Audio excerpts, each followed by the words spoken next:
Welcome to today's deep dive.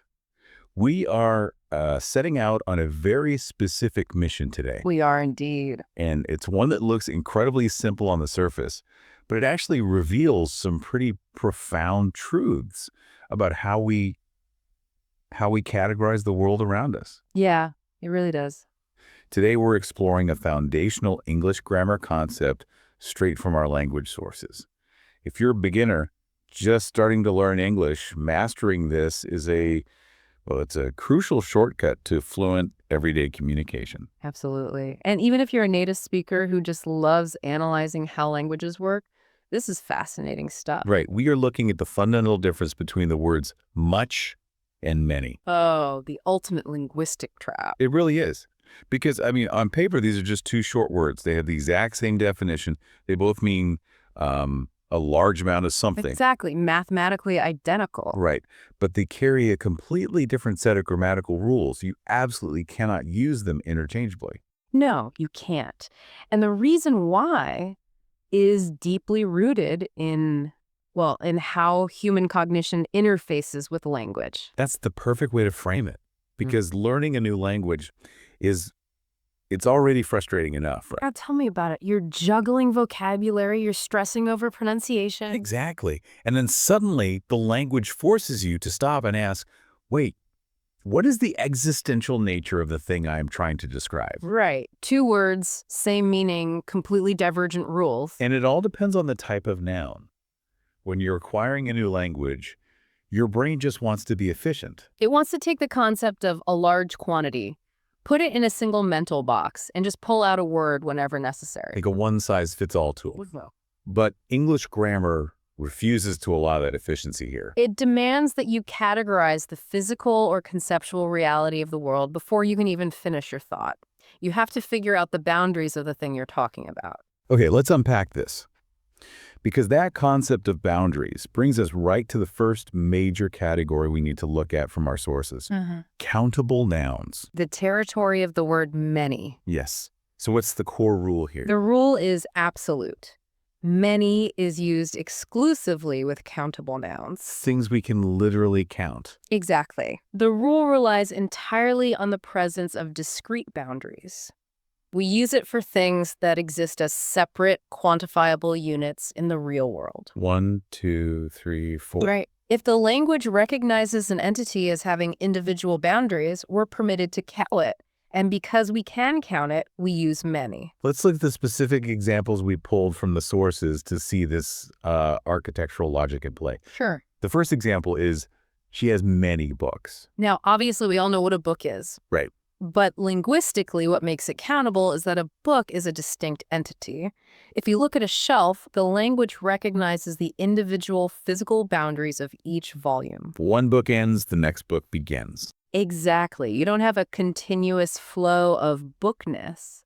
You have discrete units. Because they exist as these separate entities, you can point to them individually. And the language accommodates this reality by classifying them as countable, which dictates that many is the correct and only choice. You say many books. The second example from the text applies this same logic to people. There are many students in the classroom. Another perfect example. Yeah, again, the rule isn't arbitrary. It aligns with the physical reality. Picture a classroom. It isn't a singular mass of humanity. Right. It's made up of individual human beings. You can point to the student in the front, the student in the back. The language treats them as separate quantifiable units. It acts almost like a linguistic spotlight. When you use the word many, you're inherently highlighting the individuality of the things you're discussing. We're telling the listener, I'm talking about a large quantity, yes, but I'm acknowledging that this quantity is composed of single, distinct pieces. That makes the third example for this section so intuitive. How many apples do you want? Right. Whether you're holding a bowl of fruit or standing in a market, an apple is a self-contained object. You can pick up one, hand it to someone, pick up another. The physical separation allows for numerical counting, and therefore the question mandates the use of many. It's a highly satisfying rule. It is. Because the grammar perfectly mirrors our physical interaction with the objects. If you can conceptually separate the items and count them off on your fingers, you use many. Books, students, apples. The boundary is clear, the unit is established, and the grammar follows suit. But the physical world isn't just made up of neatly packaged, separate objects. No, it is not. We also interact with substances, flows, completely abstract ideas, Right. which requires a totally different framework. A major shift in logic. So let's pivot to the other side of this grammatical coin. We've established the rule for countable nouns. Now we must dive into uncountable nouns. This is where much becomes the required terminology. So how does the logic shift here? Well, much is used with uncountable nouns. These are substances, concepts, phenomena that defy individual counting.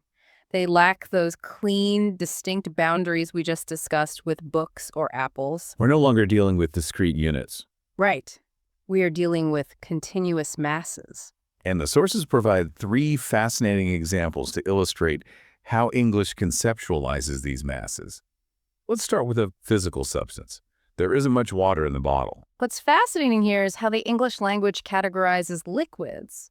Water is treated as a continuous substance. It's a mass noun. You can't point to a river or a puddle and say, there is one water. Exactly. You cannot separate a volume of liquid into 2 waters or 3 waters without imposing an outside structure on it. The substance itself actively defies individual counting. And because it's an uncountable mass, the grammatical architecture requires us to use much. Now, I have to challenge this slightly, Go for it. because this is exactly where the logic seems to fall apart for learners and, frankly, for native speakers who stop to think about it. Okay, I think I know where you're going with this. We count water all the time. People walk into a restaurant and ask the waiter for 2 waters. So why does the grammar refuse to acknowledge what we are functionally doing in reality? That is the perfect question, because it reveals the workaround built into the language. When you ask for 2 waters, you aren't actually counting the liquid mass itself. I'm not. No, the language forces a layer of abstraction. You're implicitly counting the containers. You are using a linguistic shorthand for 2 glasses of water or 2 bottles of water. Ah, I see. The glass has discrete boundaries. Yes. The bottle has discrete boundaries. You can certainly say many bottles. But the core concept, the liquid substance of water, remains a formless mass in the eyes of the grammar. Therefore, independent of its container, water always takes much. Exactly. So you measure the tool, not the substance. Precisely. That is a crucial distinction, and it Yeah. perfectly bridges us to the second example from the text, which moves away from physical liquids into something entirely abstract. I don't have much time today. Time is perhaps the ultimate uncountable concept. It's an invisible, continuous flow. Right. Just as you cannot point to a piece of a river and call it one water, you cannot point to the passage of existence and say one time. You can't have 3 times sitting in your pocket. The abstract concept of time is fundamentally uncountable. Exactly. But again, human beings need to function. We can't just exist in a formless flow of existence. We have to organize our day. So we invented units to measure that continuous flow. Seconds, minutes, hours, days. Right. And those units function exactly like the bottles and glasses did for the water. The language recognizes the boundaries of an hour. An hour is a distinct, measurable unit with a clear beginning and end. So you can say, I have many hours free today. But the overarching abstract concept, time itself, remains a continuous mass. Yes. When referring to the concept, you must say, I don't have much time. It's as if English forces you to constantly negotiate the difference between the abstract reality of a concept and the artificial tools we use to measure it. It really does. And that brings us to the third example for uncountable nouns. This one is completely notorious, and it is the source of endless frustration. Let me guess. Money. Yes. How much money do you need? Ah, yes. Money is the classic stumbling block because our entire modern existence revolves around counting it. We log into our bank accounts and look at precise numbers. We stand at a cash register and physically count out bills. The physical act of handling money feels inherently, indisputably countable. Right. If I'm holding a stack of $20 bills, I am literally counting money. Yeah. Why does the grammar insist that my physical reality is wrong? It feels absurd that I can't say I have 50 monies. It does feel absurd until you shift your perspective to view it through the lens of linguistic categorization. English grammar views money not as the physical paper in your hand, but as an abstract system of wealth and value. Money is the concept. Yes. And just like the concept of time, the concept of wealth is treated as an uncountable mass. So once again, the language forces us to distinguish between the conceptual mass and the unit of measurement. Exactly. You cannot count monies because wealth doesn't have boundaries, but you can count the units of that system. You count dollars. You count euros. You Right. count coins and bills. A dollar is a specific, distinct unit with clear boundaries. You can have many dollars. But the overarching idea of money is an uncountable mass. Therefore, whether you're talking about $5 or $5 million, the question addressing the concept must always be how much money? It requires a total paradigm shift. You have to stop looking at what your hands are doing, counting paper, and start looking at the conceptual nature of the word itself. Water, time, money. Whether they're physical liquids or invisible systems, they are conceptualized as massive, continuous entities, so they take much. Once you recognize the pattern, the logic is incredibly consistent. Discrete unit with boundaries. Many. Continuous mass or abstract concept without boundaries. Much. Okay, here's where it gets really interesting mechanically. Okay. Because our sources don't just provide the rules. They map out exactly where these words establish their natural habitat in everyday communication. Yeah. Yes, the usage patterns. The sources reveal that both much and many are overwhelmingly common in specific sentence structures, namely questions and negative sentences. This is a vital observation for anyone analyzing the flow of natural conversation. You will occasionally hear these words in positive, affirmative statements, but their primary utility. The place where this count versus mass distinction is most frequently forced to the surface. Right. It's when we are inquiring about a quantity or when we're expressing the absence of a quantity. Let's break down the questions first. The text provides a perfect side-by-side comparison to test the architectural logic we've just discussed. The first question is, how many people are at the party? Let's apply the boundary test to the noun, people. Does a person have a discrete boundary? Yes. A person is an individual human being. Even in a crowded party, the crowd is composed of individual, countable units. You could stand at the door and count them one by one. Because they possess that individual boundary, we apply the countable rule. Therefore, how many people? Now let's contrast that with the second question from the source. How much sugar do you want? We run the same test. The noun is sugar. Is sugar conceptually treated as a discrete unit? No. Similar to water, it's a mass substance. While it is technically made of tiny individual grains, human cognition and language treat it as a continuous bulk amount. You don't count sugar grain by grain. Now, you might count teaspoons of sugar because a teaspoon is an artificial boundary, a countable unit. But the substance itself, sugar, is an uncountable mass. Therefore, we use much. How much sugar? It's remarkably clear when you place them side by side. Counting individual guests at a party versus measuring a bulk mass for a cup of coffee. The logic holds up perfectly. It really does. So let's look at how this operates in negative sentences when we're expressing a lack of quantity. The text gives us another essential pair to analyze. The first one is, there aren't many cars on the street. The analytical process remains the same.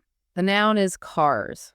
A car is a distinct physical object with definitive boundaries. You can look down a street and separate one vehicle from the next. One car, two cars. They are highly countable units. So when we want to express that a large quantity of these distinct objects is absent, we use the negative structure combined with the countable modifier. There aren't many cars. And then we arrive at the final example in this section. And frankly, this one is a linguistic heavyweight. Oh, I know which one you're talking about. The source text provides the sentence, we don't have much information. I am thrilled this specific example was included in the source material. Information is arguably one of the most fascinating and notoriously difficult uncountable concepts in the entire English language. It is endlessly frustrating Mhm. because it feels completely counterintuitive to how we live today. Right. In the digital age, we literally measure data in discrete packets. We receive facts one by one. You read an article, you get a text message, someone tells you a secret. It feels like we receive knowledge in distinct little boxes. Exactly. Why can't I say I have 3 informations for you? It's entirely logical why you'd want to say that, given how we interact with data today. But the grammatical rule predates modern digital architecture. In the English language, information is conceptualized historically as a vast, formless pool of knowledge. It's treated as a mass noun, exactly like water or sugar. So despite the fact that I'm receiving individual emails, the grammar views all of it as just drops in an uncountable ocean of knowledge. Exactly. You can have a piece of information or a bit of information. Those are your artificial containers, your countable unit. Right. But the word information itself cannot be pluralized, and it cannot be counted directly. The concept lacks boundaries. The idea of informations just sounds like fingernails on a chalkboard to a native speaker, even if we can't immediately articulate why. And that visceral reaction is the invisible architecture of the language asserting itself.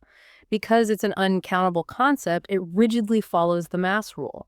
When stating that we lack a large quantity of this abstract mass, we're required to say we don't have much information. So what does this all mean? We've explored a lot of conceptual territory today, looking at physical objects, continuous liquids, abstract systems of value and knowledge. Whether you're a beginner looking for clarity or a native speaker fascinated by how your brain categorizes reality, let's pull it all together into a crisp, structural summary. The foundational difference between these two words comes down to 2 absolute rules of categorization. First, the rule for countable nouns. Many is used with nouns that represent distinct, separate entities. Right. If the object has a clear boundary and can be counted individually, like books, students, apples, or cars, you use many. And second, the rule for uncountable nouns. Much is used with nouns that represent a continuous mass or an abstract concept. If the substance or idea lacks individual boundaries and cannot be counted without using an artificial unit of measurement like water, time, money, sugar, or information, you use much. As the source text concludes, mastering this basic categorization is the definitive key to using these words correctly. It eliminates the guesswork. It provides a reliable framework for navigating everyday communication. Especially when formulating questions about quantity or negative statements about a lack of something. It truly is a structural linchpin of the English language. It is. But before we sign off, we want to leave you with a puzzle to ponder on your own. Yes, we spent a significant amount of time discussing the concept of information. We analyzed how it's an abstract concept that feels like it should be countable because we receive it in distinct pieces. But English grammar stubbornly insists it's a formless, uncountable mass. Right. This raises an important question for you to explore. Building on that logic, what other everyday invisible concepts do you interact with constantly that feel like they absolutely should be countable entities, but that actually function as stubborn, uncountable mass nouns in English? That's a great question. Start paying close attention to the abstract words you use every single day. You might be shocked by how many formless, uncountable masses are hiding in plain sight in your everyday conversations. You really will be. Thank you so much for joining us on this deep dive. We hope you walk away with a richer understanding of how these 2 simple words shape the way we speak and think. It's been a fantastic exploration. Keep analyzing the rules, keep questioning the structures, and keep looking for the hidden logic in the language you use. Take care, everyone. We will catch you on the next deep dive.